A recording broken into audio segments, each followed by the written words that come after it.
if you could speak on having a sign outside and Oh, the importance of having a sign outside to promote your business. what a great question, I figured Brandon. you'd like that. That's why you're here at the BK Broiler. And I will answer it thus. In the words of renowned philosopher kings Ace of Base, I saw the sign and it opened up my eyes. I saw the sign, never gonna give you up. I saw the sign. Oh, it's old school marketing. It's like people walk by. The amount of like a shock, like it makes me think that I need to be doing more digital marketing because the percentage of people who come here who are like, where I'm like, how'd you find out about us? And they're like, well, one day I walked by and saw the sign. So it's just a classic. Yeah, they sing Ace of Base. They're like, Yeah. one day I walked by and I saw the sign. Um, yeah, it's nothing special. It's just one of them classic sandwich V signs, Mm-hmm. which at the like if I think back to the graphic design and what was on the very first sign, it was the ugliest thing ever. It was just something that I made in Canva that was basically a crappy logo. Actually, the first logo I got made on Fiverr, but the rest of it was just me in some dumb font colors that I'm colorblind too, so it's not like that I'm great at any kind of design. So that's the other thing that's been cool. If you look at the iterations of branding for Laughing Vikings, it's gone from like horrible to like, yeah, that's decent to like fairly slick, like this kind of stuff. Like I didn't make this one. I had hired a designer to do that for us, a graphic designer. Mm-hmm. But the original sign was just like ugly block letters. I think it was purple and yellow, like Lakers colors. Yeah, but people come in all the time, like for Comedy Alley and for the studio here. It was like, oh, I was walking by and saw Laughing Vikings. I wondered what it was. I looked it up. Now we have QR codes on the sign too, Yeah. so people just click at it and it takes them right to a landing page on our website for tickets or for a self tape. So yeah, good Yeah. old school marketing. Yeah, it's always a conversation starter. When I was standing outside handing tickets out or the coupon things for Comedy Alley, people loved the sign and like they would be like straining their necks looking at it. And What's this?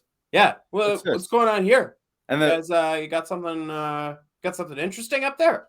the fun thing when you're the founder slash figurehead of the company is you can just put your own face on your own signs. It's like if anyone out there, if you're wondering like, how can I get a leg up, just realize nobody vets you or checks. There's no fact checkers at any sign maker. You can make any graphic, any sign, type whatever words you want on anything, and just go make a sign. So I was like, hey, Yeah. come on in. People would always be like, "Oh, is the guy on the poster going to be there?" And I'm like, "Yes, but he's taller in person, so just beware when you see Nice, him." Yeah. nice, Yeah. nice, nice. Yeah, that sign is not to scale, being 36 Mm-mm. inches tall. And we've upgraded. That's the other thing. It just started as the crappiest old sign. Now, if you're walking by the Queen Broadview area, you will see not only a sign, you will see a red carpet, because who doesn't love the red carpet experience? And you will see a velvet rope. Where did you get Ooh, that velvet rope? velvet rope. Never mind, Brandon. I got it from the Oscars. What'd you do? Call them up? First rule of Laughing Vikings, don't ask. First rule of Laughing Vikings Velvet Rope Club, don't ask about Velvet Rope Club. Um, I got it on like Craigslist or Kijiji, and I believe it was like a salon or like a barber shop or something. It was like a salon, and they just had them there like just aesthetically. So it was Oh, okay. $80 for 2 stanchions and a nice fancy velvet rope. And I like that for 2 reasons. It's a little bit of it draws the eye to it because you're like, oh, what's this place? The bigger reason I got it is so that when people, it was originally before Comedy Alley, we weren't doing shows, we were just having the studio, but it's TV and film actors. Where do TV and film actors eventually aspire to be, hopefully at some point in their career not that they're doing it to be on the red carpet, but that's a fun experience at film festivals and premieres. And I like the idea of people coming in as VIPs and coming in to be treated royally and to be treated well. Not any more than any other human beings. I'm not saying that actors are royal and all the commoners get to stay out. Not at all. But I wanted that to be for everyone was like a welcoming, like, ooh, I get to come. Ooh, a velvet robe. Ooh, I'm a VIP. Come on in. And then when no one's here, it's just stay out. Too fancy for you. Get out. Get out. Yeah, and the other thing that's old school, just good old fashioned balloons all summer long when we were running Comedy Alley shows.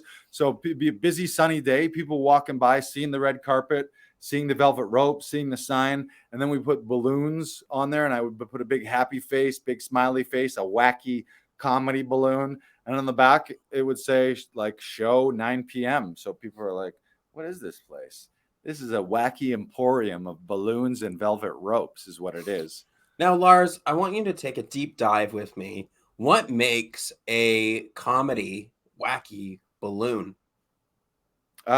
Big smile, really big eyes, wacky eyes. I hope everyone's writing this down. You go kind of googly eyes, funny ears. Don't forget the ears. Hair, you can just a few strands of hair, like wacky hair. Yeah. Or you can kind of make it, you could put like eyebrows, eyelashes. You can go big eyelashes, like nice. Like what's the Punch Buggy? What's the movie? Remember the movie? What's that? You know what I'm talking about? I have no idea what you're talking about. The Beetle. Remember the Beetle bug, the car?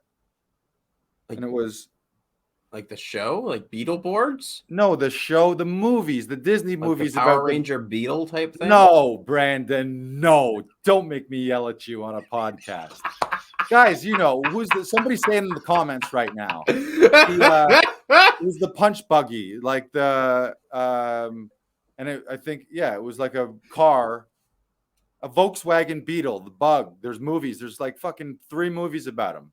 Famous. It's like not Lassie. It's not a dog. It's a car. Jesus. Like Herbie Fully Loaded? Herbie. Yeah, there you go. With Lindsay Lohan? Herbie. Yeah. Herbie. I don't know. Oh, I'm surprised I forgot that, critically acclaimed movie. I went down a rabbit hole there. Did you go down a Lindsay Lohan rabbit hole? And the only reason I even brought it up was I was talking about the eyelashes. So sometimes on those bugs, people will get the headlights with eyelashes on them. So yeah, that's that's what I was thinking. So yeah, great question though, Brandon. Great question. How do you make balloons wacky? That's hilarious. Teeth. Also teeth. You can put big goofy teeth on a balloon. That's good. That's good. Blocky.